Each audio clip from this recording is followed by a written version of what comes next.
അഞ്ചാം പഞ്ചവത്സര പദ്ധതിയെപ്പറ്റി PSC പരീക്ഷകളിൽ ആവർത്തിച്ച് ചോദിക്കാറുണ്ട്. അഞ്ചാം പഞ്ചവത്സര പദ്ധതിയുടെ കാലഘട്ടം 1974 മുതൽ 1979 വരെയാണ്. അഞ്ചാമത്തെ പഞ്ചവത്സര പദ്ധതിയുടെ പ്രധാനപ്പെട്ട ലക്ഷ്യം ദാരിദ്ര്യ നിർമ്മാർജ്ജനമാണ്. ഇന്ദിരാഗാന്ധിയുടെ ഗരീബി ഹട്ടാവോ എന്ന മുദ്രാവാക്യം ബന്ധപ്പെട്ടിരിക്കുന്നത് അഞ്ചാം പഞ്ചവത്സര പദ്ധതിയുമായിട്ടാണ്. ദാരിദ്ര്യ നിർമ്മാർജ്ജനവുമായി ബന്ധപ്പെട്ടുകൊണ്ട് 20 ദിന പരിപാടികൾ ആവിഷ്കരിച്ചത് അഞ്ചാമത്തെ പഞ്ചവത്സര പദ്ധതിയുടെ കാലഘട്ട.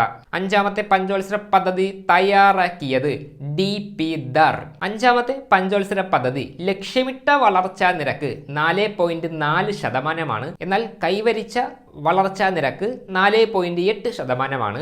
1978 മൊറാർജി ദേശായി ഗവൺമെന്റ് അധികാരത്തിൽ വരികയും അഞ്ചാമത്തെ പഞ്ചവത്സര പദ്ധതി നിർത്തിവെക്കുകയുമാണ് ചെയ്തത്. ഇത്രയും കാര്യങ്ങൾ പ്രധാനമായും പഠിച്ചു വച്ചിരിക്കണം. ഇന്നത്തെ ചോദ്യം: ഇന്ത്യയിൽ ആദ്യമായിട്ട് ATM സ്ഥാപിച്ച ട്രെയിൻ ഏതാണ്?